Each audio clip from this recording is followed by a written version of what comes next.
بسم اللہ الرحمن الرحیم۔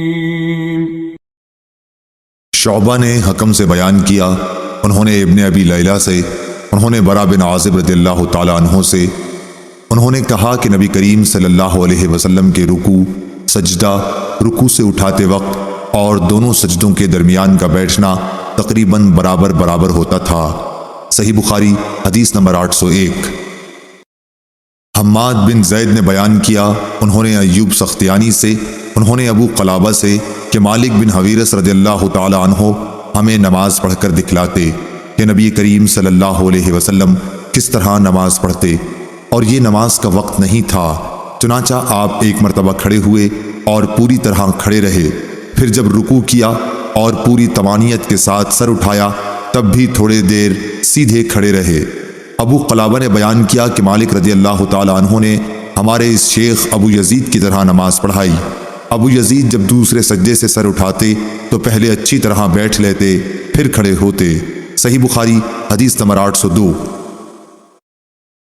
شعیب نے خبر دی، انہوں نے زہری سے، انہوں نے کہا کہ مجھ کو ابو بکر بن عبد الرحمن بن حارث بن حشام اور ابو سلمہ بن عبد الرحمن نے خبر دی کہ حضرت ابو ہریرہ رضی اللہ تعالی عنہ تمام نمازوں میں تکبیر کہا کرتے تھے، خواہ فرض ہوں یا نہ ہوں، رمضان کا مہینہ ہو یا کوئی اور مہینہ۔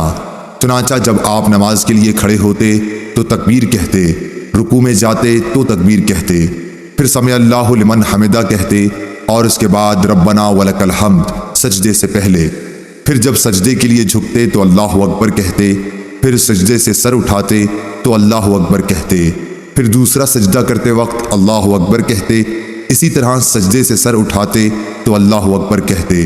وہ رکعات کے بعد قاعدہ اولا کرنے کے بعد جب کھڑے ہوتے تب بھی تکبیر کہتے، اور آپ ہر رکعت میں ایسا ہی کیا کرتے، یہاں تک کہ نماز سے فارغ ہونے کے بعد فرماتے کہ اس ذات کی قسم جس کے ہاتھ میں میری جان ہے، میں تم میں سے سب سے زیادہ نبی کریم صلی اللہ علیہ وسلم کی نماز سے مشابہ ہوں، اور آپ اسی طرح نماز پڑھتے رہے یہاں تک کہ آپ صلی اللہ علیہ وسلم دنیا سے تشریف لے گئے۔ صحیح بخاری حدیث نمبر 803۔ ابو بکر اور ابو سلمہ دونوں نے کہا کہ حضرت ابو ہریرہ رضی اللہ تعالی عنہ نے بتلایا کہ رسول اللہ صلی اللہ علیہ وسلم جب سر مبارک رکوع سے اٹھاتے تو سمع اللہ لمن حمدہ ربنا ولک الحمد کہہ کر چند لوگوں کے لیے دعائیں کرتے اور نام لے لے کر فرماتے، یا اللہ ولید بن ولید، سلمہ بن حشام، عیاش بن ابی ربیعہ اور تمام کمزور مسلمانوں کو کفار سے نجات دے۔ اے اللہ قبیلہ مضر کے لوگوں کو سختی کے ساتھ کچل دے اور ان پر ایسا قحط مسلط کر جیسا یوسف علیہ السلام کے زمانے میں آیا تھا۔ ان دنوں پورب والے قبیلہ مضر کے لوگ مخالفین میں تھے۔ صحیح بخاری حدیث نمبر 804۔ علی بن عبداللہ مدینی نے بیان کیا، کہا کہ ہم سے سفیان بن عینہ نے بار بار زہری سے یہ بیان کیا کہ انہوں نے کہا کہ میں نے انس بن مالک رحمۃ اللہ علیہ کو یہ کہتے ہوئے سنا کہ رسول اللہ صلی اللہ علیہ وسلم گھوڑے سے زمین پر گر گئے۔ سفیان نے اکثر بجائے ان فرس کے من فرس کہا۔ گرنے سے آپ کا دایاں پہلو زخمی ہو گیا تو ہم آپ کی خدمت میں عیادت کی غرض سے حاضر ہوئے، اتنے میں نماز کا وقت ہو گیا اور آپ نے ہمیں بیٹھ کر نماز پڑھائی، ہم بھی بیٹھ گئے۔ سفیان نے ایک مرتبہ کہا کہ ہم نے بھی بیٹھ کر نماز پڑھی۔ جب آپ نماز سے فارغ ہو گئے تو فرمایا کہ امام اس لیے ہے کہ اس کی اقتدا کی جائے، اس لیے جب وہ تکبیر کہے تو تم بھی تکبیر کہو، جب رکوع کرے تو تم بھی رکوع کرو، جب سر اٹھائے تو تم بھی سر اٹھاؤ، اور جب وہ سمع اللہ لمن حمدہ کہے تو تم ربنا ولک الحمد کہو، اور جب سجدہ کرے تو تم بھی سجدہ کرو۔ سفیان نے اپنے شاگرد علی بن مدینی سے پوچھا کہ کیا معمر نے بھی اسی طرح حدیث بیان کی تھی؟ علی کہتے ہیں کہ میں نے کہا جی ہاں۔ اس پر سفیان بولے کہ معمر کو حدیث یاد تھی۔ زہری نے یوں کہا ولک الحمد۔ سفیان نے یہ بھی کہا کہ مجھے یاد ہے کہ زہری نے یوں کہا آپ کا دایاں بازو چھل گیا تھا جب ہم زہری کے پاس سے نکلے۔ ابن جریح نے کہا میں زہری کے پاس موجود تھا تو انہوں نے یوں کہا کہ آپ کی داہنی پنڈلی چھل گئی۔ صحیح بخاری حدیث نمبر 805۔ سعید بن مسیب اور عطا بن یزید لیثی نے خبر دی کہ ابو ہریرہ رضی اللہ تعالی عنہ نے انہیں خبر دی کہ لوگوں نے پوچھا، یا رسول اللہ کیا ہم اپنے رب کو قیامت میں دیکھ سکیں گے؟ آپ نے جواب کے لیے پوچھا، کیا تمہیں 14ویں رات کے چاند کو دیکھنے میں جبکہ اس کے قریب کہیں بادل بھی نہ ہو شبہ ہوتا ہے؟ لوگ بولے، ہرگز نہیں یا رسول اللہ صلی اللہ علیہ وسلم۔ پھر آپ نے پوچھا، اور کیا تمہیں سورج کے دیکھنے میں جبکہ اس کے قریب کہیں بادل بھی نہ ہو شبہ ہوتا ہے؟ لوگوں نے کہا کہ نہیں یا رسول اللہ۔ پھر آپ نے فرمایا، رب العزت کو تم اسی طرح دیکھو گے۔ لوگ قیامت کے دن جمع کیے جائیں گے، پھر اللہ تعالیٰ فرمائے گا کہ جو جسے پوجتا تھا وہ اس کے ساتھ ہو جائے۔ چنانچہ بہت سے لوگ سورج کے پیچھے ہو لیں گے، بہت سے چاند اور بہت سے بتوں کے ساتھ ہو لیں گے۔ یہ امت باقی رہ جائے گی، اس میں منافقین بھی ہوں گے۔ پھر اللہ تعالیٰ ایک نئی صورت میں آئے گا اور ان سے کہے گا کہ میں تمہارا رب ہوں۔ وہ منافقین کہیں گے کہ ہم یہیں اپنے رب کے آنے تک کھڑے رہیں گے، جب ہمارا رب آئے گا تو ہم اسے پہچان لیں گے۔ پھر اللہ عز و جل ان کے پاس ایسی صورت میں جسے وہ پہچان لیں آئے گا اور فرمائے گا کہ میں تمہارا رب ہوں۔ وہ بھی کہیں گے کہ بے شک تو ہمارا رب ہے۔ پھر اللہ تعالیٰ بلائے گا، پل صراط جہنم کے بیچوں بیچ رکھا جائے گا، اور حضرت صلی اللہ علیہ وسلم فرماتے ہیں کہ میں اپنی امت کے ساتھ اس سے گزرنے والا سب سے پہلا رسول ہوں گا۔ اس روز سوائے انبیاء کے کوئی بھی بات نہ کر سکے گا، اور انبیاء بھی صرف یہ کہیں گے، اے اللہ مجھے محفوظ رکھیو، اے اللہ مجھے محفوظ رکھیو۔ اور جہنم میں سعدان کے کانٹوں کی طرح آکس ہوں گے۔ سعدان کے کانٹے تو تم نے دیکھے ہوں گے۔ صحابہ رضی اللہ تعالیٰ عنہ نے عرض کیا کہ ہاں۔ آپ نے فرمایا، تو وہ سعدان کے کانٹوں کی طرح ہوں گے، البتہ ان کے طول و عرض کو سوائے اللہ تعالیٰ کے اور کوئی نہیں جانتا۔ یہ آنکس لوگوں کو ان کے اعمال کے مطابق کھینچ لیں گے۔ بہت سے لوگ اپنے عمل کی وجہ سے ہلاک ہوں گے، بہت سے ٹکڑے ٹکڑے ہو جائیں گے، پھر ان کی نجات ہوگی۔ جہنمیوں میں سے اللہ تعالیٰ جس پر رحم فرمانا چاہے گا تو ملائکہ کو حکم دے گا کہ جو خالص اللہ تعالیٰ ہی کی عبادت کرتے تھے انہیں باہر نکال لو۔ چنانچہ ان کو وہ باہر نکال لیں گے اور موحدوں کو سجدے کے آثار سے پہچانیں گے۔ اللہ تعالیٰ نے جہنم پر سجدے کے آثار کا جلانا حرام کر دیا ہے۔ چنانچہ یہ جب جہنم سے نکالے جائیں گے تو اثر سجدہ کے سوا ان کے جسم کے تمام ہی حصوں کو آگ جلا چکی ہوگی۔ جب جہنم سے باہر ہوں گے تو بالکل جل چکے ہوں گے، اس لیے ان پر آب حیات ڈالا جائے گا، جس سے وہ اس طرح ابھر آئیں گے جیسے سیلاب کے کوڑے کرکٹ پر سیلاب کے تھمنے کے بعد سبزہ ابھر آتا ہے۔ پھر اللہ تعالیٰ بندوں کے حساب سے فارغ ہو جائے گا، لیکن ایک شخص جنت اور دوزخ کے درمیان اب بھی باقی رہ جائے گا۔ یہ جنت میں داخل ہونے والا آخری دوزخی شخص ہوگا۔ اس کا منہ دوزخ کی طرف ہوگا، اس لیے کہے گا کہ اے میرے رب، میرے منہ کو دوزخ کی طرف سے پھیر دے، کیونکہ اس کی بدبو مجھ کو مارے ڈالتی ہے اور اس کی چمک مجھے جلائے دیتی ہے۔ اللہ تعالیٰ پوچھے گا، کیا اگر تیری یہ تمنا پوری کر دوں تو دوبارہ کوئی نیا سوال تو نہیں کرے گا؟ بندہ کہے گا، نہیں، تیری بزرگی کی قسم۔ اور جیسے جیسے اللہ چاہے گا وہ قول و قرار کرے گا۔ آخر اللہ تعالیٰ جہنم کی طرف سے اس کا منہ پھیر دے گا۔ جب وہ جنت کی طرف منہ کرے گا اور اس کی شادابی نظروں کے سامنے آئی تو اللہ نے جتنی دیر چاہا وہ چپ رہے گا، لیکن پھر بول پڑے گا، اے اللہ مجھے جنت کے دروازے کے قریب پہنچا دے۔ اللہ تعالیٰ پوچھے گا، کیا تو نے عہد و پیمان نہیں باندھا تھا کہ اس ایک سوال کے سوا اور کوئی سوال تو نہیں کرے گا؟ بندہ کہے گا، اے میرے رب، مجھے تیری مخلوق میں سب سے زیادہ بدنصیب نہ ہونا چاہیے۔ اللہ رب العزت فرمائے گا کہ پھر کیا ضمانت ہے کہ اگر تیری یہ تمنا پوری کر دی گئی تو دوسرا کوئی سوال نہیں کرے گا؟ بندہ کہے گا، نہیں، تیری عزت کی قسم، اب دوسرا سوال کوئی تجھ سے نہیں کروں گا۔ چنانچہ اپنے رب سے ہر طرح عہد و پیمان باندھے گا اور جنت کے دروازے تک پہنچا دیا جائے گا۔ دروازے پر پہنچ کر جب جنت کی پہنائی، تازگی اور مسرتوں کو دیکھے گا تو جب تک اللہ تعالیٰ چاہے گا وہ بندہ چپ رہے گا، لیکن آخر بول پڑے گا کہ اے اللہ مجھے جنت کے اندر پہنچا دے۔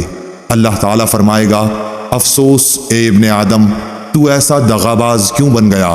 کیا ابھی تو نے عہد و پیمان نہیں باندھا تھا کہ جو کچھ مجھے دے دیا گیا اس سے زیادہ اور کچھ نہیں مانگوں گا؟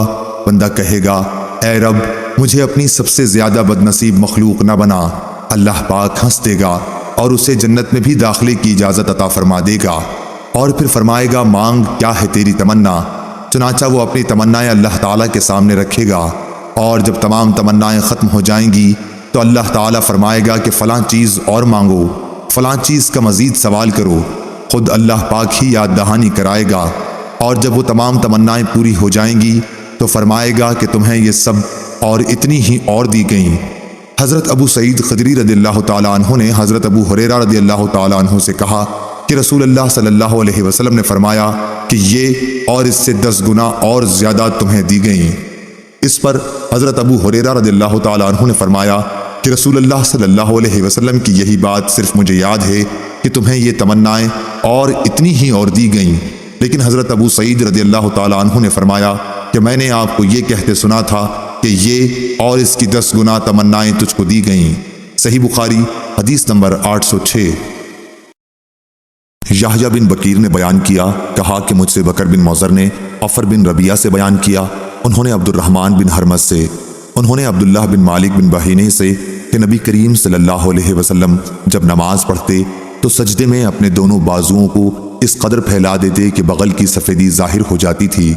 لیث بن سعد نے بیان کیا کہ مجھ سے جعفر بن ربیعہ نے اسی طرح حدیث بیان کی۔ صحیح بخاری حدیث نمبر 807۔ سلط بن محمد بصری نے بیان کیا، کہا ہم سے مہدی بن میمون نے واصل سے بیان کیا، انہوں نے ابو وائل سے، انہوں نے حذیفہ رضی اللہ تعالیٰ عنہ سے کہ انہوں نے ایک شخص کو دیکھا جو رکوع اور سجدہ پوری طرح نہیں کرتا تھا۔ جب وہ نماز پڑھ چکا تو انہوں نے اس سے فرمایا کہ تو نے نماز ہی نہیں پڑھی۔ ابو وائل نے کہا کہ مجھے یاد آتا ہے کہ حذیفہ نے یہ فرمایا کہ اگر تم مر گئے تو تمہاری موت محمد صلی اللہ علیہ وسلم کے طریق پر نہیں ہوگی۔ صحیح بخاری حدیث نمبر 808۔ سفیان سوری نے عمرو بن دینار سے بیان کیا، انہوں نے طاؤس سے، انہوں نے حضرت ابن عباس رضی اللہ تعالیٰ عنہ سے، آپ نے بتلایا کہ نبی کریم صلی اللہ علیہ وسلم کو 7 اعضاء پر سجدے کا حکم دیا گیا تھا، اس طرح کہ نہ بالوں کو آپ سمیٹتے نہ کپڑے کو۔ وہ 7 اعضاء یہ ہیں: پیشانی، مائع ناک، دونوں ہاتھ، دونوں گھٹنے اور دونوں پاؤں۔ صحیح بخاری حدیث نمبر 809۔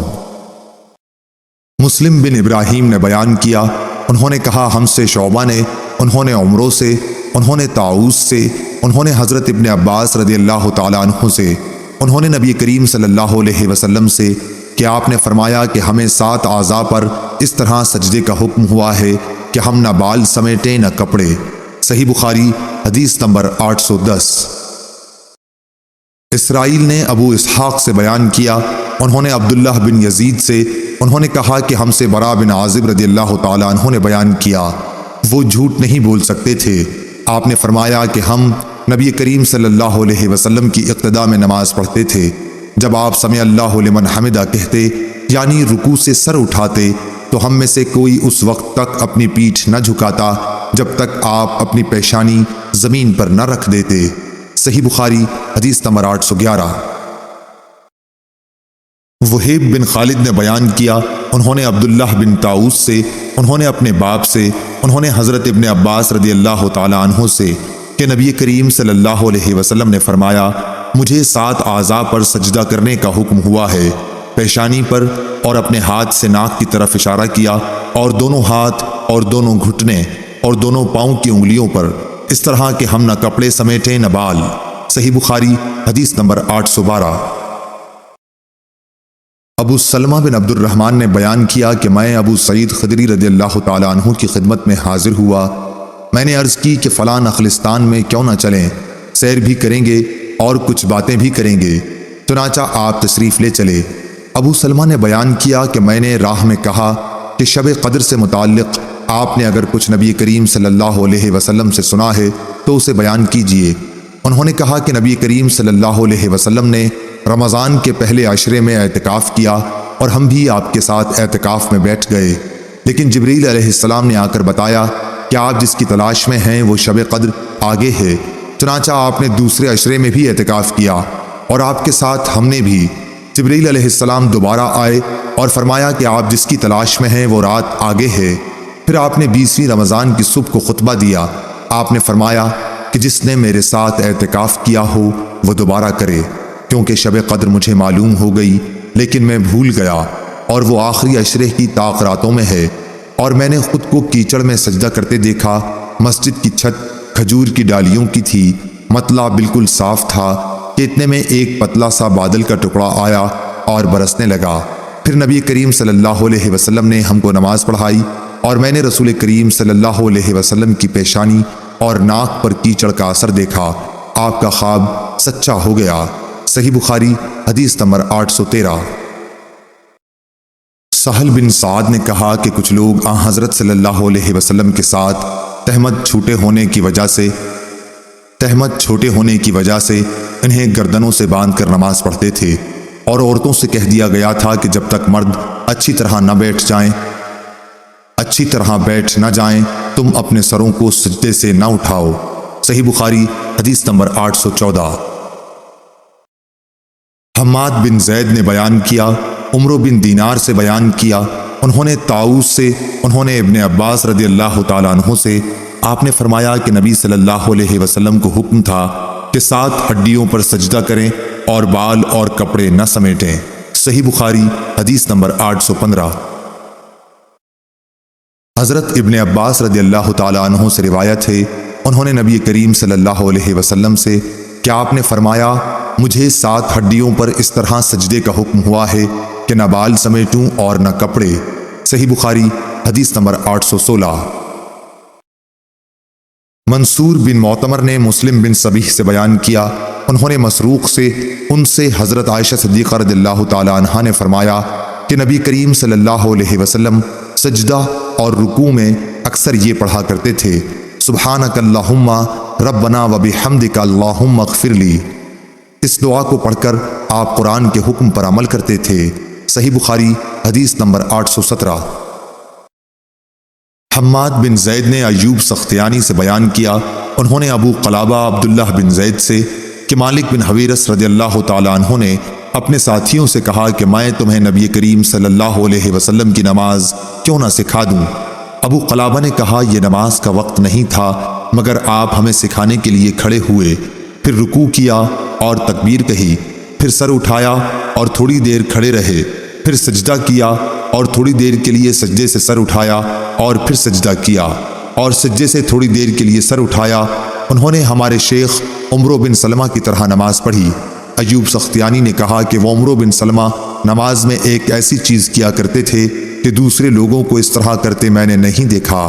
آپ تیسری یا چوتھی رکعت پر سجدے سے فارغ ہو کر کھڑے ہونے سے پہلے بیٹھتے تھے، یعنی جلسہ استراحت کرتے تھے، پھر نماز سکھلانے کے بعد۔ صحیح بخاری حدیث نمبر 818۔ مالک بن حویرث نے بیان کیا کہ ہم نبی کریم صلی اللہ علیہ وسلم کی خدمت میں حاضر ہوئے اور آپ صلی اللہ علیہ وسلم کے یہاں ٹھہرے رہے۔ آپ صلی اللہ علیہ وسلم نے فرمایا کہ بہتر ہے تم اپنے گھروں کو واپس جاؤ، دیکھو یہ نماز فلاں وقت اور یہ نماز فلاں وقت پڑھنا، جب نماز کا وقت ہو جائے تو ایک شخص تم میں سے اذان دے اور جو تم میں بڑا ہو وہ نماز پڑھائے۔ صحیح بخاری حدیث نمبر 819۔ ابو احمد محمد بن عبداللہ زبیری نے کہا کہ ہم سے موصر بن قدام نے حکم عتیبہ کوفی سے، انہوں نے عبد الرحمن بن ابی لیلہ سے، انہوں نے برا بن عازب رضی اللہ تعالیٰ عنہ سے، انہوں نے کہا کہ نبی کریم صلی اللہ علیہ وسلم کا سجدہ، رکوع اور دونوں سجدوں کے درمیان بیٹھنے کی مقدار تقریباً برابر ہوتی تھی۔ صحیح بخاری حدیث نمبر 820۔ حماد بن زید نے ثابت سے بیان کیا، انہوں نے حضرت انس بن مالک رضی اللہ تعالیٰ عنہ سے، انہوں نے فرمایا کہ میں نے جس طرح نبی کریم صلی اللہ علیہ وسلم کو نماز پڑھتے دیکھا تھا بالکل اسی طرح تم لوگوں کو نماز پڑھانے میں کسی قسم کی کوئی کمی نہیں چھوڑتا ہوں۔ ثابت نے بیان کیا حضرت انس بن مالک رضی اللہ تعالیٰ عنہ ایک ایسا عمل کرتے تھے جسے میں تمہیں کرتے نہیں دیکھتا، جب وہ رکوع سے سر اٹھاتے تو اتنی دیر تک کھڑے رہتے کہ دیکھنے والا سمجھتا کہ بھول گئے ہیں، اور اسی طرح دونوں سجدوں کے درمیان اتنی دیر تک بیٹھے رہتے کہ دیکھنے والا سمجھتا کہ بھول گئے ہیں۔ صحیح بخاری حدیث نمبر 821۔ شعبہ نے بیان کیا، انہوں نے کہا کہ میں نے قتادہ سے سنا، انہوں نے انس بن مالک رضی اللہ تعالیٰ عنہ سے، انہوں نے بیان کیا کہ نبی کریم صلی اللہ علیہ وسلم نے فرمایا کہ سجدے میں اعتدال کو ملحوظ رکھو اور اپنے بازو کتوں کی طرح نہ پھیلایا کرو۔ صحیح بخاری حدیث نمبر 822۔ ابو قلابہ نے بیان کیا کہ مجھے مالک بن حویرث لیثی رضی اللہ تعالیٰ عنہ نے خبر دی کہ آپ نے نبی کریم صلی اللہ علیہ وسلم کو نماز پڑھتے دیکھا۔ آپ صلی اللہ علیہ وسلم جب طاق رکعت میں ہوتے اس وقت تک نہ اٹھتے جب تک تھوڑی دیر بیٹھ نہ لیتے۔ صحیح بخاری حدیث نمبر 823۔ ابو قلابہ نے بیان کیا کہ حضرت مالک بن حویرث رضی اللہ تعالیٰ عنہ ہمارے یہاں تشریف لائے اور آپ نے ہماری اس مسجد میں نماز پڑھائی۔ آپ نے فرمایا کہ میں نماز پڑھا رہا ہوں لیکن میری نیت کسی فرض کی ادائیگی نہیں، بلکہ میں صرف تم کو یہ دکھانا چاہتا ہوں کہ نبی کریم صلی اللہ علیہ وسلم کس طرح نماز پڑھا کرتے تھے۔ ایوب سختیانی نے بیان کیا کہ میں نے ابو قلابہ سے پوچھا کہ مالک رضی اللہ عنہ کس طرح نماز پڑھتے تھے، تو انہوں نے فرمایا کہ ہمارے شیخ عمرو بن سلمہ کی طرح۔ ایوب نے بیان کیا کہ شیخ تمام تکبیرات کہتے تھے اور جب دوسرے سجدے سے سر اٹھاتے تو تھوڑی دیر بیٹھتے اور زمین کا سہارا لے کر پھر اٹھتے۔ صحیح بخاری حدیث نمبر 824۔ سعید بن حارث نے کہا کہ ہمیں ابو سعید خدری رضی اللہ تعالیٰ عنہ نے نماز پڑھائی اور جب انہوں نے سجدے سے سر اٹھایا تو پکار کر تکبیر کہی، پھر جب سجدہ کیا تو ایسا ہی کیا، پھر سجدے سے سر اٹھایا تو بھی ایسا ہی کیا۔ اس طرح جب 2 رکعتیں پڑھ کر کھڑے ہوئے اس وقت بھی آپ نے بلند آواز سے تکبیر کہی اور فرمایا کہ میں نے نبی کریم صلی اللہ علیہ وسلم کو اسی طرح کرتے دیکھا۔ صحیح بخاری حدیث نمبر 825۔ غیلان بن جریر نے بیان کیا، انہوں نے مطرف بن عبداللہ سے انہوں نے کہا کہ میں نے اور عمران بن حسین رضی اللہ تعالی عنہ نے علی بن ابی طالب رضی اللہ تعالی عنہ کی اقتداء میں نماز پڑھی۔ آپ نے جب سجدہ کیا، سجدے سے سر اٹھایا، 2 رکعتوں کے بعد کھڑے ہوئے تو ہر مرتبہ تکبیر کہی۔ جب آپ نے سلام پھیر دیا تو عمران بن حسین نے میرا ہاتھ پکڑ کر کہا کہ انہوں نے واقعی ہمیں حضرت محمد صلی اللہ علیہ وسلم کی طرح نماز پڑھائی ہے، یا یہ کہا کہ مجھے انہوں نے حضرت محمد صلی اللہ علیہ وسلم کی نماز یاد دلا دی۔ صحیح بخاری حدیث نمبر 826۔ امام مالک رحمۃ اللہ علیہ نے عبد الرحمن بن قاسم کے واسطے سے بیان کیا، انہوں نے عبداللہ بن عبداللہ سے انہوں نے خبر دی کہ حضرت عبداللہ بن عمر رضی اللہ تعالی عنہ کو وہ ہمیشہ دیکھتے کہ آپ نماز میں 4 زانو بیٹھتے ہیں۔ میں ابھی نوعمر تھا، میں نے بھی اسی طرح کرنا شروع کر دیا، لیکن حضرت عبداللہ بن عمر رضی اللہ تعالی عنہ نے اس سے روکا اور فرمایا کہ نماز میں سنت یہ ہے کہ تشہد میں دایاں پاؤں کھڑا رکھے اور بایاں پھیلا دے۔ میں نے کہا کہ آپ تو اسی میری طرح کرتے ہیں۔ آپ بولے کہ کمزوری کی وجہ سے میرے پاؤں میرا بوجھ نہیں اٹھا پاتے۔ صحیح بخاری حدیث نمبر 827۔ محمد بن عمرو بن عطا نے بیان کیا دوسری سند اور کہا کہ مجھ سے لیث نے بیان کیا اور ان سے یزید بن ابی حبیب اور یزید بن محمد نے بیان کیا، ان سے محمد بن عمرو بن حلحلہ نے بیان کیا، ان سے محمد بن عمرو بن عطا نے بیان کیا کہ وہ نبی کریم صلی اللہ علیہ وسلم کے چند اصحاب رضوان اللہ علیہم کے ساتھ بیٹھے ہوئے تھے کہ نبی کریم صلی اللہ علیہ وسلم کی نماز کا ذکر ہونے لگا تو ابو حمید سعدی رضی اللہ تعالیٰ عنہ نے کہا کہ مجھے نبی کریم صلی اللہ علیہ وسلم کی نماز تم سب سے زیادہ یاد ہے۔ میں نے آپ کو دیکھا کہ جب آپ تکبیر کہتے تو اپنے ہاتھوں کو کندھوں تک لے جاتے، جب آپ رکوع کرتے تو گھٹنوں کو اپنے ہاتھوں سے پوری طرح پکڑ لیتے اور پیٹھ کو جھکا دیتے، پھر جب رکوع سے سر اٹھاتے تو اس طرح سیدھے کھڑے ہو جاتے کہ تمام جوڑ سیدھے ہو جاتے۔ جب آپ سجدہ کرتے تو آپ اپنے ہاتھوں کو زمین پر اس طرح رکھتے کہ نہ بالکل پھیلے ہوئے ہوتے اور نہ سمٹے ہوئے، پاؤں کی انگلیوں کے منہ قبلے کی طرف رکھتے۔ جب آپ صلی اللہ علیہ وسلم 2 رکعتوں کے بعد بیٹھتے تو بائیں پاؤں پر بیٹھتے اور دایاں پاؤں کھڑا رکھتے، اور جب آخری رکعت میں بیٹھتے تو بائیں پاؤں کو آگے کر لیتے اور دائیں کو کھڑا کر دیتے، پھر مقعد پر بیٹھتے۔ لیث نے یزید بن ابی حبیب سے اور یزید بن محمد بن حلحلہ سے سنا، اور محمد بن حلحلہ نے ابن عطا سے اور ابو صالح نے لیث سے کلو فقارم مکانہ نقل کیا، اور ابن المبارک نے یحییٰ بن ایوب سے بیان کیا، انہوں نے کہا کہ مجھ سے یزید بن ابی حبیب نے بیان کیا کہ محمد بن عمرو بن حلحلہ نے ان سے حدیث میں کلو فقارن بیان کیا۔ صحیح بخاری حدیث نمبر 828۔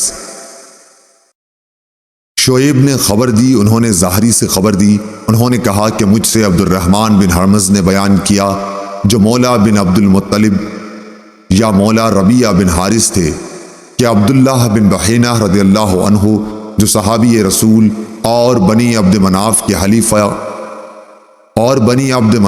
حلیف قبیلہ ازد شنوت سے تعلق رکھتے تھے نے بیان کیا کہ نبی صلی اللہ علیہ وسلم نے انہیں ظہر کی نماز پڑھائی اور 2 رکعتوں پر بیٹھنے کے بجائے کھڑے ہو گئے، چنانچہ سارے لوگ بھی ان کے ساتھ کھڑے ہو گئے۔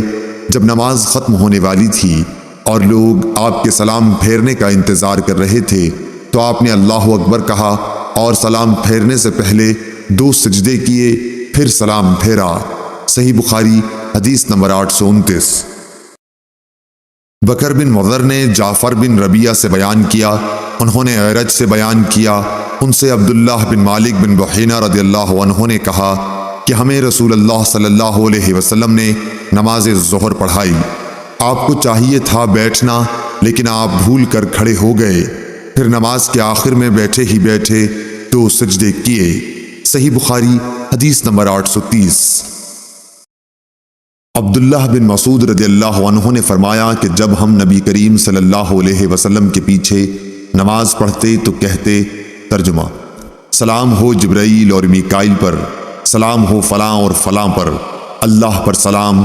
نبی کریم صلی اللہ علیہ وسلم ایک روز ہماری طرف متوجہ ہوئے اور فرمایا، اللہ تو خود سلام ہے، تم اللہ کو کیا سلام کرتے ہو؟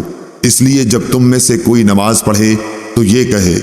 ترجمہ: تمام آداب بندگی، تمام عبادات اور تمام بہترین تعریفیں اللہ کے لیے ہیں، آپ پر سلام ہو اے نبی، اور اللہ کی رحمتیں اور اس کی برکتیں ہم پر سلام، اور اللہ کے تمام صالح بندوں پر سلام۔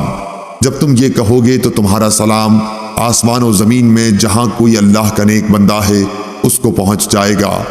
میں گواہی دیتا ہوں کہ اللہ کے سوا کوئی معبود نہیں، اور گواہی دیتا ہوں کہ محمد صلی اللہ علیہ وسلم اس کے بندے اور رسول ہیں۔ صحیح بخاری حدیث نمبر 831۔ عروہ بن زبیر نے خبر دی، انہیں نبی کریم صلی اللہ علیہ وسلم کی زوجہ مطہرہ حضرت عائشہ صدیقہ رضی اللہ تعالی عنہا نے خبر دی کہ رسول اللہ صلی اللہ علیہ وسلم نماز میں یہ دعا پڑھتے تھے۔ ترجمہ: اے اللہ، قبر کے عذاب سے میں تیری پناہ مانگتا ہوں، زندگی کے اور موت کے فتنوں سے تیری پناہ مانگتا ہوں، دجال کے فتنے سے تیری پناہ مانگتا ہوں، اور اے اللہ میں تیری پناہ مانگتا ہوں گناہوں سے اور قرض سے۔ کسی یعنی ام المومنین حضرت عائشہ رضی اللہ تعالی عنہا نے حضور صلی اللہ علیہ وسلم سے عرض کی کہ آپ صلی اللہ علیہ وسلم تو قرض سے بہت ہی زیادہ پناہ مانگتے ہیں۔ اس پر آپ صلی اللہ علیہ وسلم نے فرمایا کہ جب کوئی مقروض ہو جائے تو وہ جھوٹ بولتا ہے اور وعدہ خلاف ہو جاتا ہے۔ صحیح بخاری حدیث نمبر 832۔ عروہ بن زبیر رضی اللہ تعالی عنہ نے خبر دی کہ حضرت عائشہ صدیقہ رضی اللہ عنہا نے کہا کہ میں نے رسول اللہ صلی اللہ علیہ وسلم کو نماز میں دجال کے فتنے سے پناہ مانگتے سنا۔ صحیح بخاری حدیث نمبر 833۔ ابو بکر صدیق رضی اللہ تعالی عنہ سے روایت ہے کہ انہوں نے رسول اللہ صلی اللہ علیہ وسلم سے عرض کیا کہ آپ مجھے کوئی ایسی دعا سکھا دیجئے جسے میں نماز میں پڑھا کروں۔ آپ نے فرمایا کہ یہ دعا پڑھا کرو۔ ترجمہ: اے اللہ، میں نے اپنی جان پر گناہ کر کے بہت زیادہ ظلم کیا، پس گناہوں کو تیرے سوا کوئی دوسرا معاف کرنے والا نہیں، مجھے اپنے پاس سے بھرپور مغفرت عطا فرما اور مجھ پر رحم کر کہ مغفرت کرنے والا اور رحم کرنے والا بے شک و شبہ تو ہی ہے۔ صحیح بخاری حدیث نمبر 834۔ یحییٰ بن سعید قطان نے اعمش سے بیان کیا، انہوں نے کہا کہ مجھ سے شفیق نے عبداللہ بن مسعود رضی اللہ عنہ سے بیان کیا، انہوں نے فرمایا کہ پہلے جب ہم نبی کریم صلی اللہ علیہ وسلم کے ساتھ نماز پڑھتے تو ہم قاعدہ میں یہ کہا کرتے تھے کہ اس کے بندوں کی طرف سے اللہ پر سلام ہو اور فلاں پر سلام ہو۔ اس پر نبی کریم صلی اللہ علیہ وسلم نے فرمایا کہ یہ نہ کہو کہ اللہ پر سلام، کیونکہ اللہ تو خود سلام ہے، بلکہ یہ کہو۔ ترجمہ: آداب بندگان اور تمام عبادات اور تمام پاکیزہ خیراتیں اللہ ہی کے لیے ہیں۔ آپ پر اے نبی سلام ہو اور اللہ کی رحمتیں اور برکتیں نازل ہوں۔ ہم پر اور اللہ کے صالح بندوں پر سلام ہو۔ اور جب تم یہ کہو گے تو آسمان پر خدا کے بندوں کو پہنچے گا۔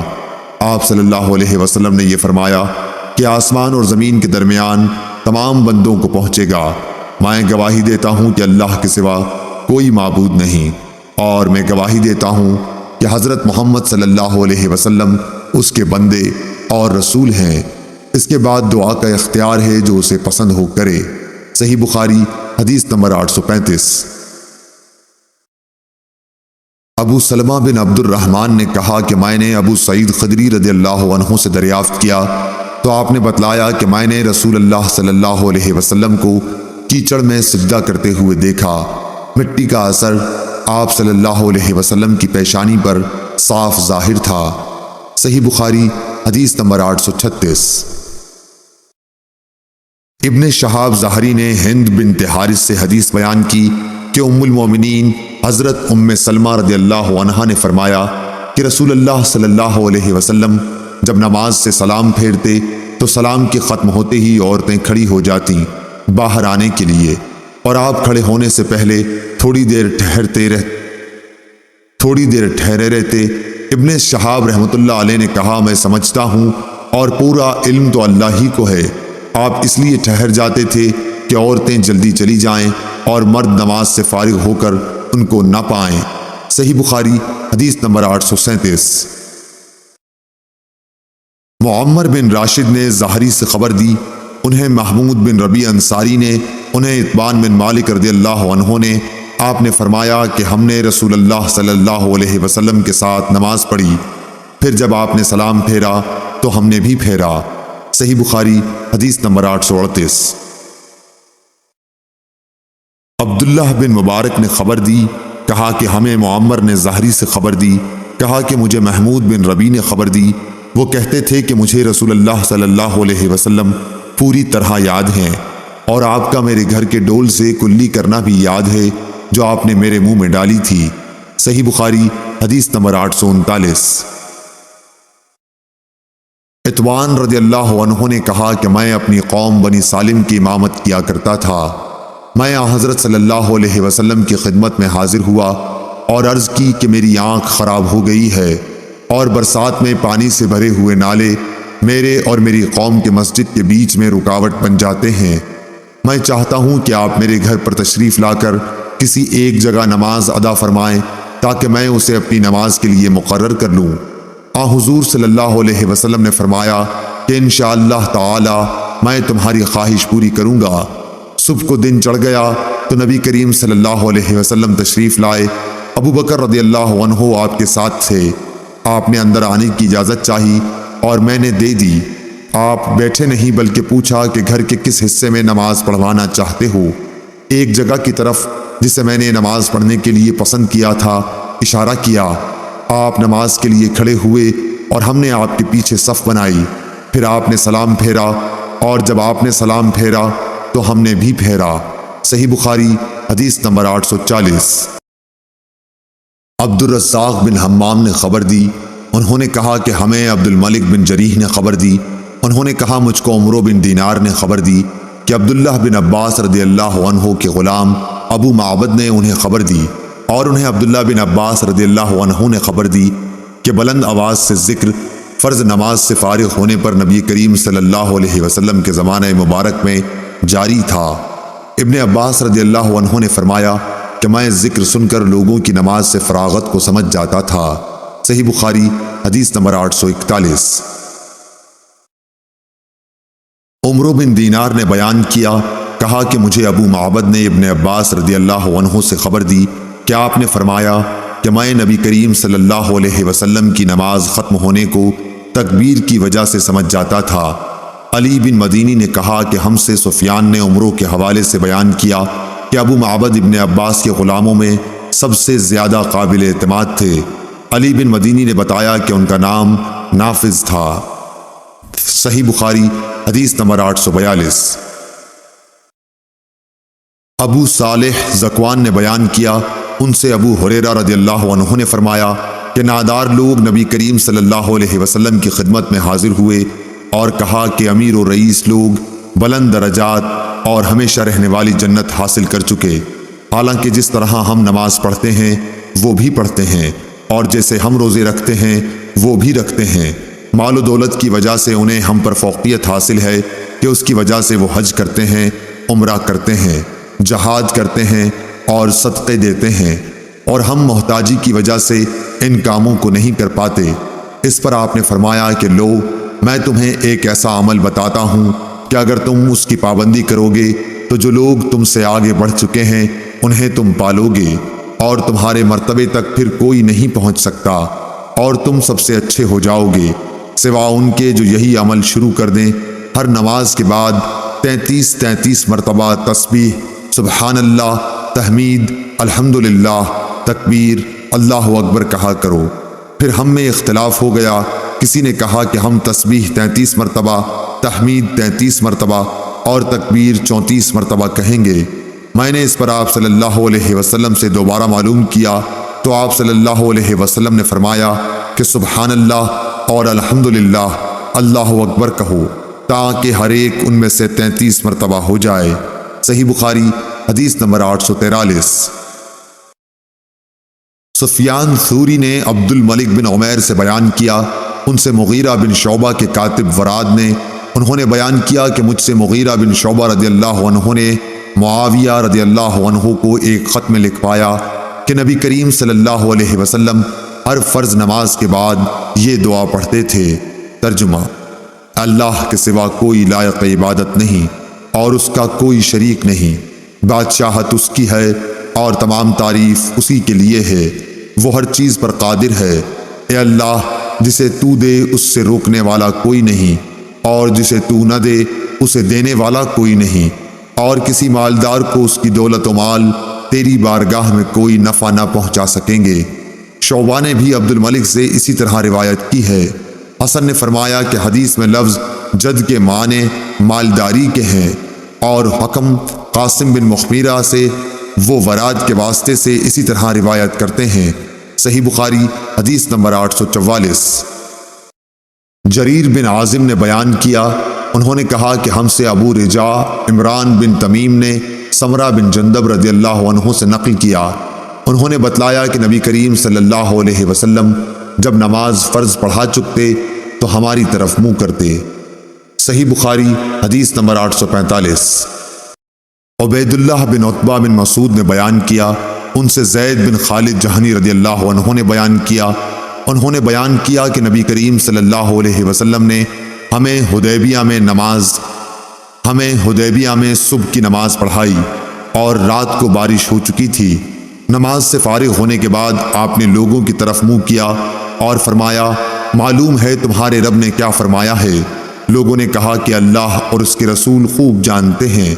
آپ صلی اللہ علیہ وسلم نے فرمایا کہ تمہارے رب کا ارشاد ہے کہ صبح ہوئی تو میرے کچھ بندے مجھ پر ایمان لائے اور کچھ میرے منکر ہوئے۔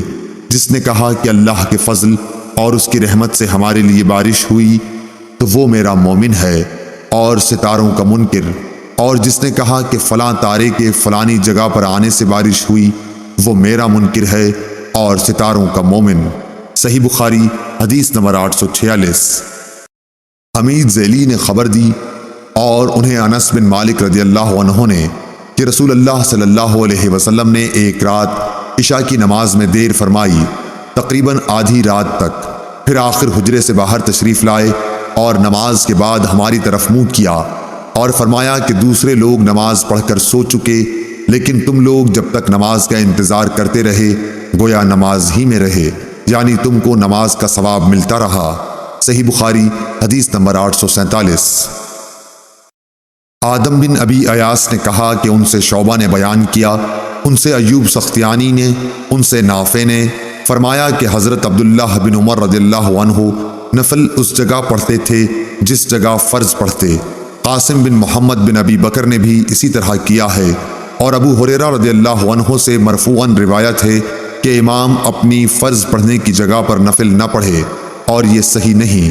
صحیح بخاری حدیث نمبر 848۔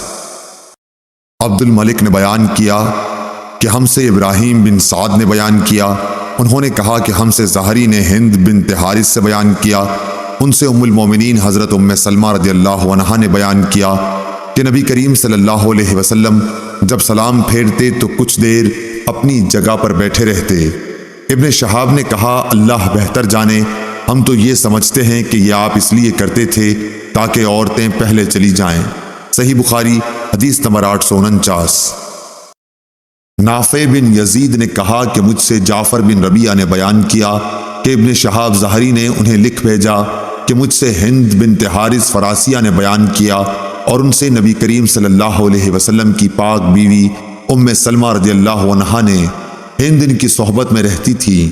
انہوں نے فرمایا کہ جب نبی کریم صلی اللہ علیہ وسلم سلام پھیرتے تو عورتیں لوٹ کر جانے لگتیں اور نبی کریم صلی اللہ علیہ وسلم کے اٹھنے سے پہلے اپنے گھروں میں داخل ہو چکی ہوتیں۔ اور ابن وہب نے یونس کے واسطے سے بیان کیا، ان سے ابن شہاب نے بیان کیا اور انہیں ہند بنت حارث فراسیہ نے خبر دی، اور عثمان بن عمر نے کہا کہ ہمیں یونس نے زہری سے خبر دی، انہوں نے کہا کہ مجھ سے ہند قرشیہ نے بیان کیا۔ محمد بن ولید زبیدی نے کہا کہ مجھ کو زہری نے خبر دی کہ ہند بنت حارث قرشیہ نے انہیں خبر دی، اور وہ بنو زہرہ کے حلیف معبد بن مقداد کی بیوی تھی اور نبی کریم صلی اللہ علیہ وسلم کی ازواج مطہرات کی خدمت میں حاضر ہوا کرتی تھی۔ اور شعیب نے زہری سے اس حدیث کو روایت کیا، انہوں نے کہا کہ مجھ سے ہند قرشیہ نے حدیث بیان کی اور ابن ابی عتیق نے زہری کے واسطے سے بیان کیا اور ان سے ہند فراسیہ نے بیان کیا۔ لیث نے کہا کہ مجھ سے یحییٰ بن سعید نے بیان کیا، ان سے ابن شہاب نے بیان کیا اور ان سے قریش کی ایک عورت نے نبی کریم صلی اللہ علیہ وسلم سے روایت کر کے بیان کیا۔ صحیح بخاری حدیث نمبر 850۔ عمر بن سعید نے کہا کہ مجھے ابن ابی ملیکہ نے خبر دی، ان سے عقبہ بن حارث رضی اللہ عنہ نے فرمایا کہ میں نے مدینہ میں نبی کریم صلی اللہ علیہ وسلم کی اقتداء میں ایک مرتبہ عصر کی نماز پڑھی۔ سلام پھیرنے کے بعد آپ صلی اللہ علیہ وسلم جلدی سے اٹھ کھڑے ہوئے اور صفوں کو چیرتے ہوئے آپ اپنی کسی بیوی کے حجرے میں گئے۔ لوگ آپ صلی اللہ علیہ وسلم کی اس تیزی کی وجہ سے گھبرا گئے۔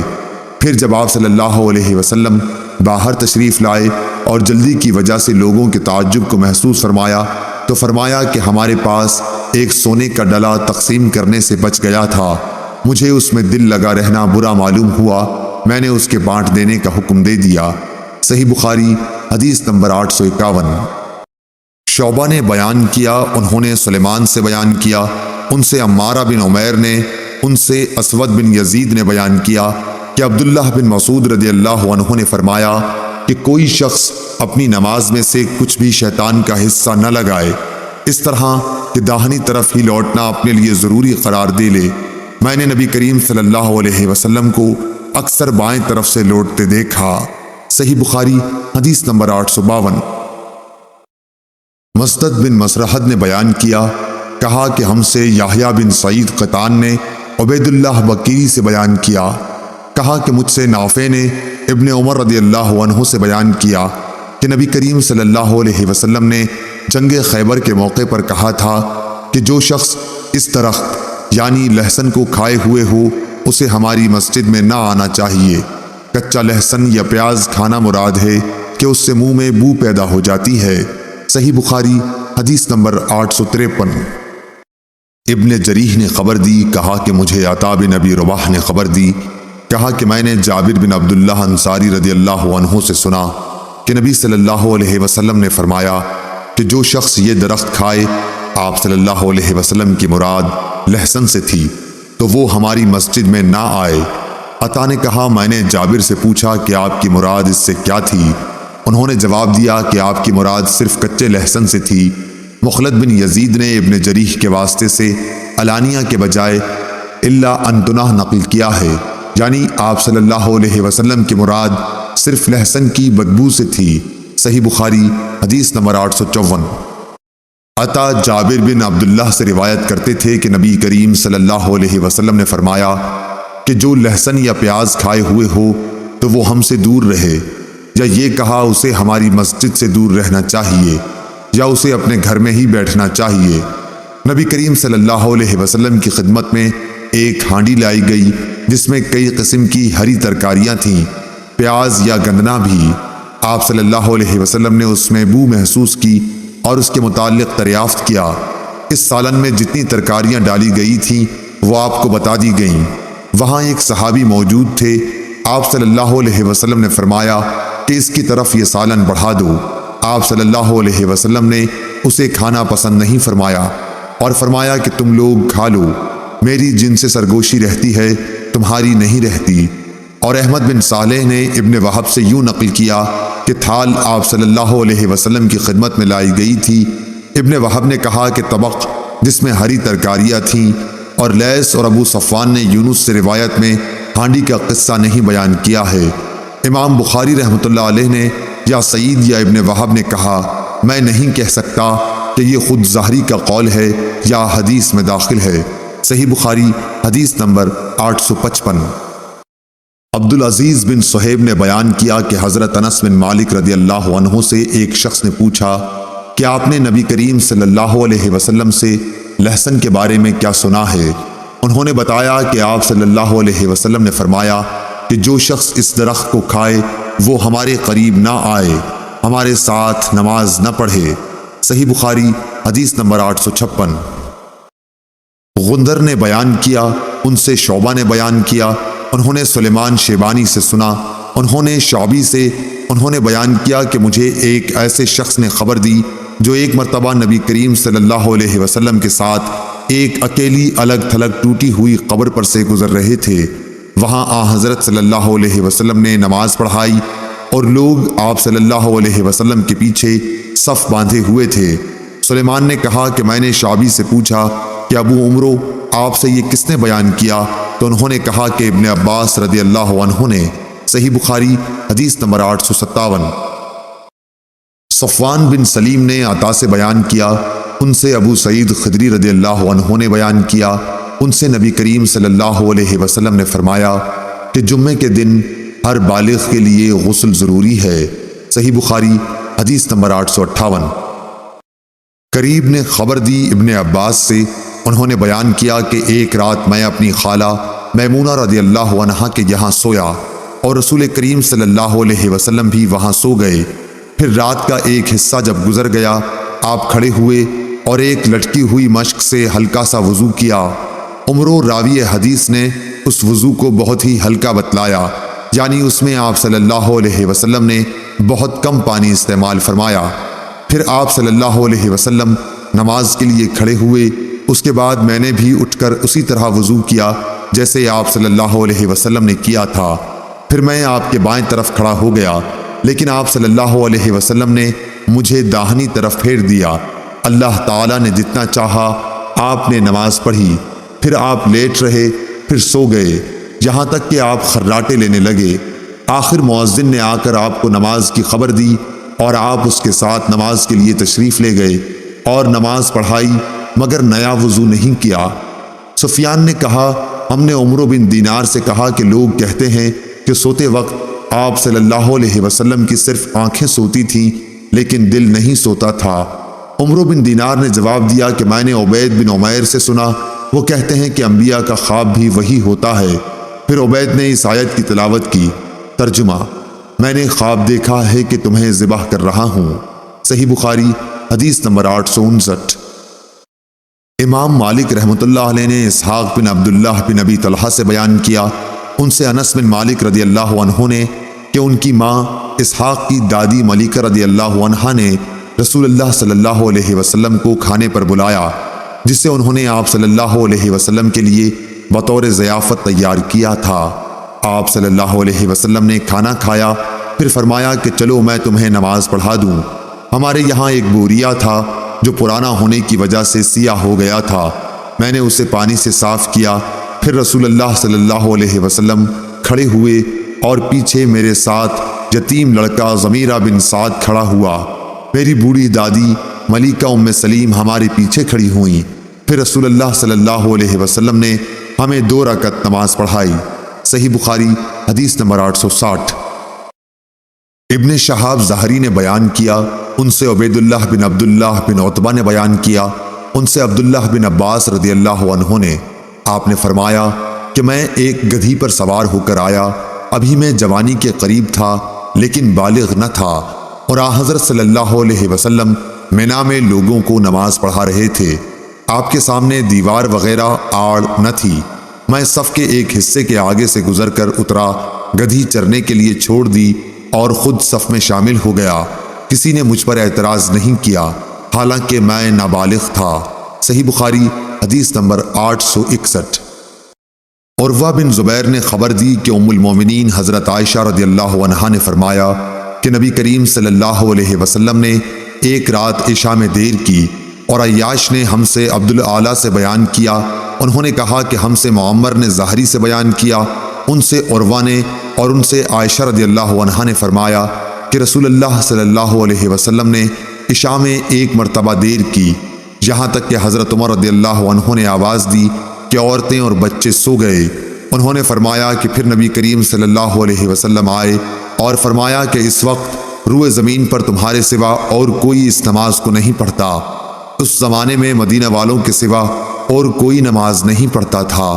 صحیح بخاری حدیث نمبر 862۔ عبد الرحمن بن عابس نے بیان کیا، کہا کہ میں نے ابن عباس رضی اللہ عنہ سے سنا، اور ان سے ایک شخص نے یہ پوچھا تھا کہ کیا تم نے عورتوں کا نکلنا عید کے دن حضرت صلی اللہ علیہ وسلم کے ساتھ دیکھا ہے؟ انہوں نے کہا کہ ہاں دیکھا ہے، اگر میں آپ کا رشتہ دار عزیز نہ ہوتا تو کبھی نہ دیکھتا، یعنی میری کم سنی اور قرابت کی وجہ سے حضرت مجھ کو اپنے ساتھ رکھتے تھے۔ کثیر بن سلت کے مکان کے پاس جو نشان ہے، پہلے وہاں آپ صلی اللہ علیہ وسلم تشریف لائے، وہاں آپ صلی اللہ علیہ وسلم نے خطبہ سنایا، پھر آپ صلی اللہ علیہ وسلم عورتوں کے پاس تشریف لائے اور انہیں بھی وعظ و نصیحت کی۔ آپ صلی اللہ علیہ وسلم نے ان سے خیرات کرنے کے لیے کہا، چنانچہ عورتوں نے اپنے چھلے اور انگوٹھیاں اتار کر بلال رضی اللہ عنہ کے کپڑے میں ڈالنی شروع کر دیے۔ آخر حضور صلی اللہ علیہ وسلم بلال رضی اللہ عنہ کے ساتھ گھر تشریف لائے۔ صحیح بخاری حدیث نمبر 863۔ شعیب نے ظاہری سے خبر دی، انہوں نے کہا کہ مجھے عروہ بن زبیر نے عائشہ رضی اللہ عنہا سے بیان کیا، آپ رضی اللہ عنہا نے فرمایا کہ رسول اللہ صلی اللہ علیہ وسلم نے ایک مرتبہ عشاء کی نماز میں اتنی دیر کی کہ عمر رضی اللہ عنہ کو کہنا پڑا کہ عورتیں اور بچے سو گئے۔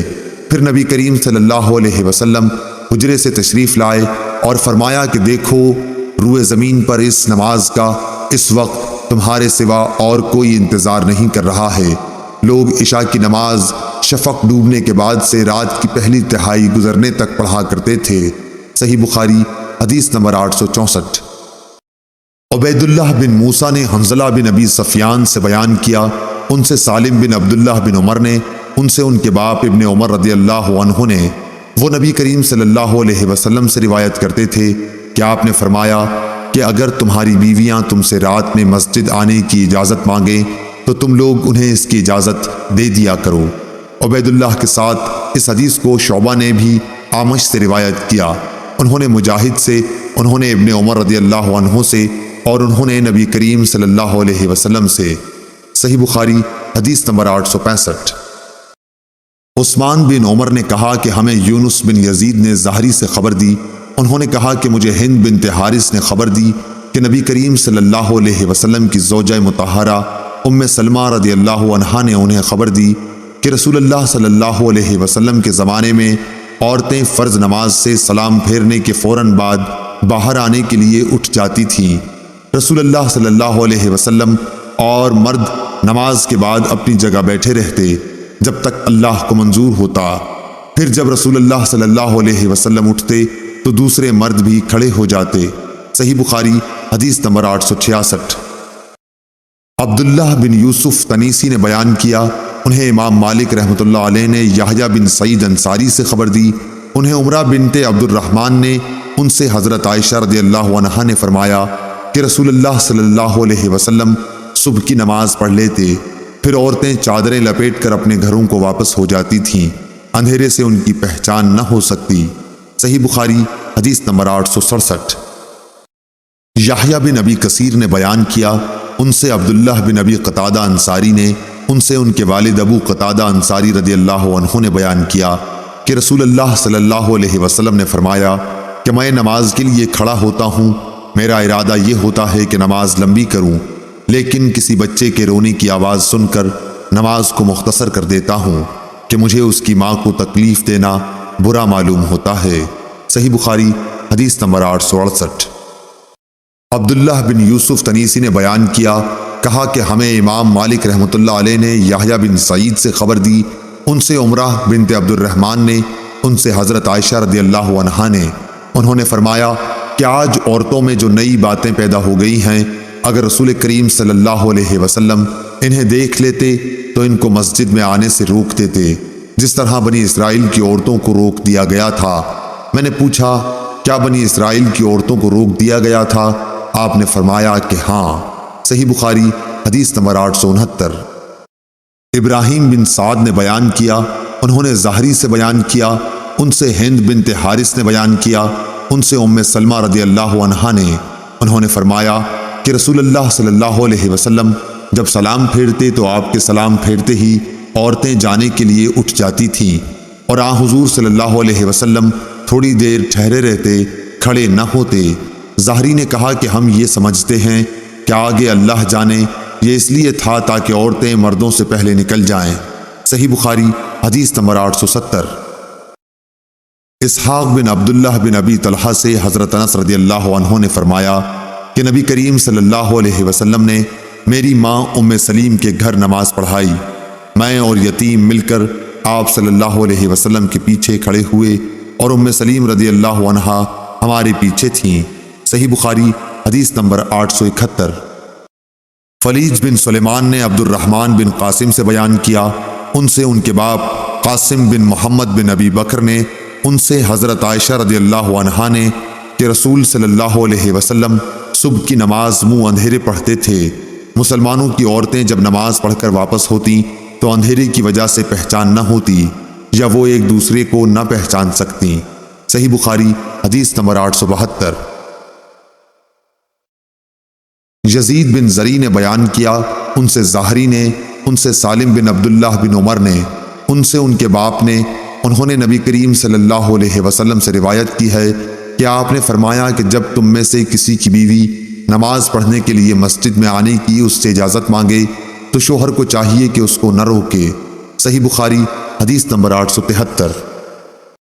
سفیان بن عیینہ نے بیان کیا، ان سے اسحاق بن عبداللہ بن ابی طلحہ نے، ان سے حضرت انس رضی اللہ عنہ نے فرمایا کہ نبی کریم صلی اللہ علیہ وسلم نے میری ماں ام سلیم کے گھر نماز پڑھائی، میں اور یتیم مل کر آپ صلی اللہ علیہ وسلم کے پیچھے کھڑے ہوئے اور ام سلیم رضی اللہ عنہا ہمارے پیچھے تھیں۔ صحیح بخاری حدیث نمبر 874۔ ابراہیم بن سعد نے بیان کیا، انہوں نے زہری سے بیان کیا، ان سے ہند بنت حارث نے بیان کیا، ان سے ام سلمہ رضی اللہ عنہا نے، انہوں نے فرمایا کہ رسول اللہ صلی اللہ علیہ وسلم جب سلام پھیرتے تو آپ کے سلام پھیرتے ہی عورتیں جانے کے لیے اٹھ جاتی تھیں، اور آن حضور صلی اللہ علیہ وسلم تھوڑی دیر ٹھہرے رہتے، کھڑے نہ ہوتے۔ زہری نے کہا کہ ہم یہ سمجھتے ہیں آگے اللہ جانے یہ اس لیے تاکہ عورتیں مردوں سے پہلے نکل جائیں۔ صحیح بخاری حدیث نمبر 875۔ ابو الزناد نے بیان کیا، ان سے ربیعہ بن حارث کے غلام عبد الرحمن بن حرمزہ عرج نے بیان کیا کہ انہوں نے ابو ہریرہ رضی اللہ عنہ سے سنا اور آپ رضی اللہ تعالی عنہ نے نبی کریم صلی اللہ علیہ وسلم سے سنا۔ آپ صلی اللہ علیہ وسلم نے فرمایا کہ ہم دنیا میں تمام امتوں کے بعد ہونے کے باوجود قیامت میں سب سے آگے رہیں گے، فرق صرف یہ ہے کہ کتاب انہیں ہم سے پہلے دی گئی تھی، یہی جمعہ ان کا دن تھا جو تم پر فرض ہوا ہے، لیکن ان کا اس کے بارے میں اختلاف ہوا اور اللہ تعالیٰ نے ہمیں یہ دن بتا دیا، اس لیے لوگ اس میں ہمارے تابع ہوں گے، یہود دوسرے دن ہوں گے اور نصارہ تیسرے دن۔ صحیح بخاری حدیث نمبر 876۔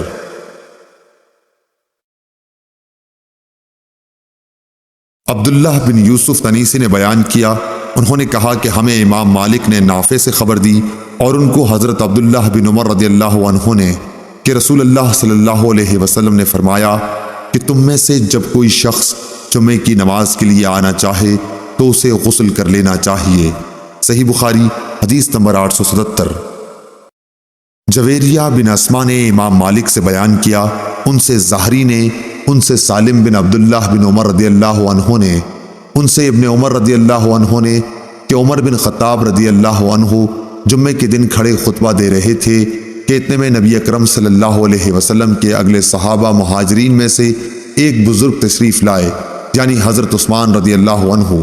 عمر رضی اللہ عنہ نے ان سے کہا، بھلا یہ کون سا وقت ہے؟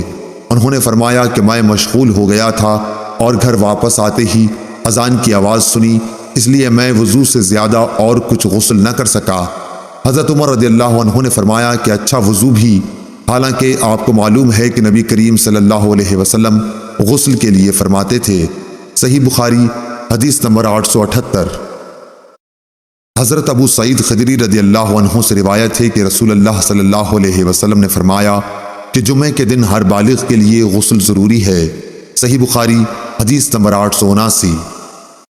حرمی بن عمارہ نے خبر دی، انہوں نے کہا کہ ہم سے شعبہ بن حجاج نے ابو بکر بن منقدر سے بیان کیا، انہوں نے کہا کہ مجھ سے عمرو بن سلیم انصاری نے بیان کیا، انہوں نے کہا کہ میں گواہ ہوں کہ ابو سعید خدری رضی اللہ عنہ نے فرمایا تھا کہ میں گواہ ہوں کہ رسول اللہ صلی اللہ علیہ وسلم نے فرمایا کہ جمعے کے دن ہر جوان پر غسل، مسواک اور خوشبو لگانا اگر میسر ہو ضروری ہے۔ عمرو بن سلیم نے کہا کہ غسل کے متعلق تو میں گواہی دیتا ہوں کہ وہ واجب ہے، لیکن مسواک اور خوشبو کا علم اللہ تعالیٰ کو زیادہ ہے کہ وہ بھی واجب ہیں یا نہیں، لیکن حدیث میں اسی طرح ہے۔ صحیح بخاری حدیث نمبر 880۔ امام مالک نے ابو بکر بن عبد الرحمن کے غلام سمی سے خبر دی، جنہیں ابو صالح سمان نے، انہیں ابو ہریرہ رضی اللہ عنہ نے کہ رسول اللہ صلی اللہ علیہ وسلم نے فرمایا کہ جو شخص جمعے کے دن غسل جنابت کر کے نماز پڑھنے جائے تو گویا اس نے ایک اونٹ کی قربانی دی، اگر اول وقت مسجد میں پہنچا، اور اگر بعد میں گیا تو گویا ایک گائے کی قربانی دی، اور جو تیسرے نمبر پر گیا تو گویا اس نے ایک سینگ والے مینڈھے کی قربانی دی، اور جو کوئی چوتھے نمبر پر گیا تو اس نے گویا ایک مرغی کی قربانی دی، اور جو کوئی پانچویں نمبر پر گیا اس نے گویا انڈا اللہ کی راہ میں دیا۔ لیکن جب امام خطبے کے لیے باہر آ جاتا ہے تو ملائکہ خطبہ سننے میں مشغول ہو جاتے ہیں۔ صحیح بخاری حدیث نمبر 881۔ شیبان بن عبد الرحمن نے یحییٰ بن ابی کثیر سے بیان کیا، ان سے ابو ہریرہ رضی اللہ عنہ نے کہ عمر بن خطاب رضی اللہ عنہ جمعے کے دن خطبہ دے رہے تھے کہ ایک بزرگ حضرت عثمان رضی اللہ عنہ داخل ہوئے۔ عمر بن خطاب نے فرمایا کہ آپ لوگ نماز کے لیے آنے میں کیوں دیر کرتے ہیں؟ اول وقت کیوں نہیں آتے؟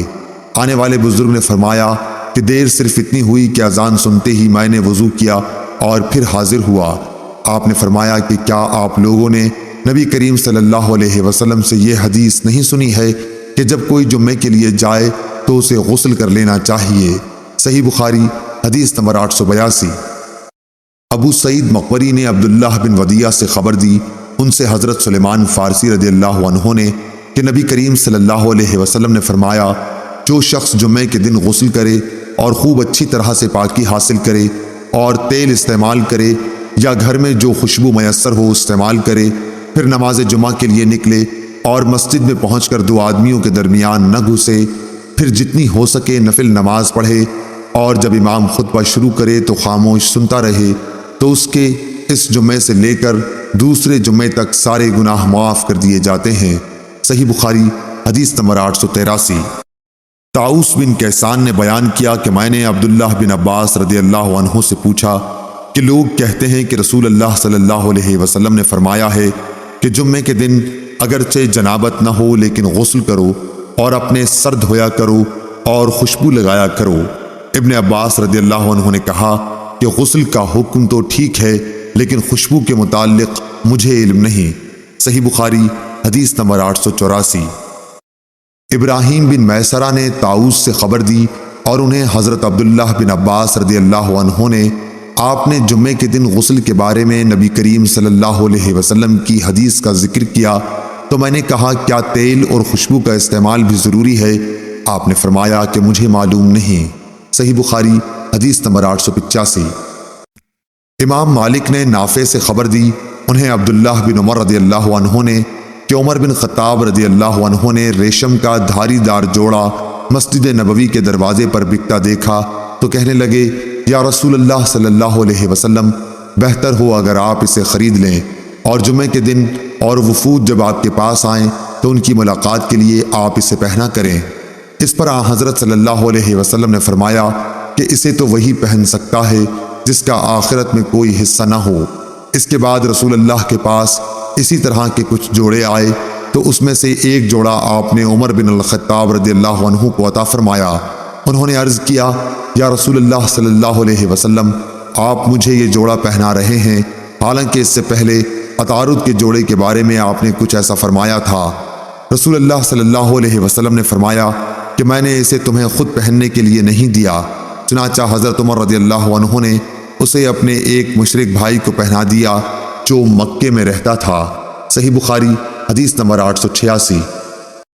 امام مالک رحمۃ اللہ علیہ نے ابو زناد سے خبر دی، ان سے اعرج نے، ان سے ابو ہریرہ رضی اللہ عنہ نے، کہ رسول اللہ صلی اللہ علیہ وسلم نے فرمایا کہ اگر مجھے اپنی امت یا لوگوں کی تکلیف کا خیال نہ ہوتا تو میں ہر نماز کے لیے ان کو مسواک کا حکم دے دیتا۔ صحیح بخاری حدیث نمبر 887۔ شعیب بن حبحاب نے بیان کیا، کہا کہ ہم سے انس رضی اللہ عنہ نے بیان کیا، انہوں نے کہا کہ رسول اللہ صلی اللہ علیہ وسلم نے فرمایا کہ میں تم سے مسواک کے بارے میں بہت کچھ کہہ چکا ہوں۔ صحیح بخاری حدیث نمبر 888۔ سفیان سوری نے منصور بن معمر اور حسین بن عبد الرحمن سے خبر دی، انہیں ابو وائل نے، انہیں حذیفہ بن یمان رضی اللہ عنہ نے، کہ نبی کریم صلی اللہ علیہ وسلم جب رات کو اٹھتے تو منہ کو مسواک سے خوب صاف کرتے۔ صحیح بخاری حدیث نمبر 889۔ حشام بن عروہ نے کہا کہ مجھے میرے باپ عروہ بن زبیر نے ام المومنین حضرت عائشہ صدیقہ رضی اللہ عنہا سے خبر دی، انہوں نے کہا کہ عبد الرحمن بن ابی بکر ایک مرتبہ آئے، ان کے ہاتھ میں مسواک تھی جسے وہ استعمال کیا کرتے تھے۔ رسول اللہ صلی اللہ علیہ وسلم نے بیماری کی حالت میں ان سے کہا عبد الرحمن یہ مسواک مجھے دے دے، انہوں نے دے دی۔ میں نے اس کے سرے کو پہلے توڑا، یعنی اتنی لکڑی نکال دی جو عبد الرحمن اپنے منہ سے لگایا کرتے تھے، پھر اسے چبا کر رسول اللہ صلی اللہ علیہ وسلم کو دے دیا۔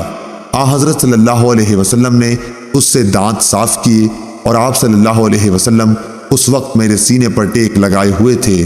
صحیح بخاری حدیث نمبر 890۔ سفیان سوری نے سعد بن ابراہیم کے واسطے سے بیان کیا، ان سے عبد الرحمن بن ہرمز نے، ان سے حضرت ابو ہریرہ رضی اللہ عنہ نے، کہ نبی کریم صلی اللہ علیہ وسلم جمعے کے دن فجر کی نماز میں الم تنزیل اور هل اتی علی الانسان پڑھا کرتے تھے۔ صحیح بخاری حدیث نمبر 891۔ ابراہیم بن تہمان نے بیان کیا، ان سے ابو جمرہ نضر بن عبد الرحمن دبائی نے، ان سے حضرت عبداللہ بن عباس رضی اللہ عنہ نے، آپ نے فرمایا کہ نبی کریم صلی اللہ علیہ وسلم کی مسجد کے بعد سب سے پہلا جمعہ بنو عبد القیس کی مسجد میں ہوا جو بحرین کے ملک جواسی میں تھی۔ صحیح بخاری حدیث نمبر 892۔ سالم بن عبداللہ نے ابن عمر رضی اللہ عنہم سے خبر دی، انہوں نے کہا کہ میں نے نبی کریم صلی اللہ علیہ وسلم کو یہ کہتے سنا کہ تم میں سے ہر شخص نگہبان ہے، اور لیث نے اس میں یہ زیادتی کی کہ یونس نے بیان کیا کہ رزیق بن حکیم نے ابن شہاب کو لکھا، ان دنوں میں بھی وادی القریٰ میں ابن شہاب کے پاس ہی تھا کہ کیا میں جمعہ پڑھا سکتا ہوں۔ رزیق علا کے اطراف میں ایک زمین کاشت کروا رہے تھے، وہاں حبشہ وغیرہ کے کچھ لوگ موجود تھے۔ اس زمانے میں رزیق علا میں حضرت عمر بن عبدالعزیز کی طرف سے حاکم تھے۔ ابن شہاب رحمۃ اللہ علیہ نے انہیں لکھوایا، میں وہیں سن رہا تھا کہ رزیق جمعہ پڑھائیں۔ ابن شہاب زریق کو یہ خبر دے رہے تھے کہ سالم نے ان سے حدیث بیان کی کہ عبداللہ بن عمر رضی اللہ عنہ نے کہا کہ میں نے رسول اللہ صلی اللہ علیہ وسلم سے سنا، آپ نے فرمایا کہ تم میں سے ہر ایک نگران ہے اور اس کے ماتحتوں کے متعلق اس سے سوال ہوگا۔ امام نگراں ہے اور اس سے سوال اس کی رعایا کے بارے میں ہوگا۔ انسان اپنے گھر کا نگراں ہے اور اس سے اس کی رعیت کے بارے میں سوال ہوگا۔ عورت اپنے شوہر کے گھر کی نگران ہے، اس سے اس کی رعیت کے بارے میں سوال ہوگا۔ خادم اپنے آقا کے مال کا نگراں ہے اور اس سے اس کی رعیت کے بارے میں سوال ہوگا۔ ابن عمر رضی اللہ عنہ نے فرمایا کہ میرا خیال ہے کہ آپ صلی اللہ علیہ وسلم نے یہ بھی فرمایا کہ کہ انسان اپنے باپ کے مال کا نگراں ہے اور اس کی رعیت کے بارے میں اس سے سوال ہوگا، اور تم میں سے ہر شخص نگراں ہے اور سب سے اس کی رعیت کے بارے میں سوال ہوگا۔ صحیح بخاری حدیث نمبر 893۔ سالم بن عبداللہ نے بیان کیا، انہوں نے اپنے والد عبداللہ بن عمر رضی اللہ تعالی عنہ سے سنا، وہ فرماتے تھے کہ میں نے رسول اللہ صلی اللہ علیہ وسلم سے سنا کہ تم میں سے جو شخص جمعہ پڑھنے آئے تو غسل کرے۔ صحیح بخاری حدیث نمبر 894۔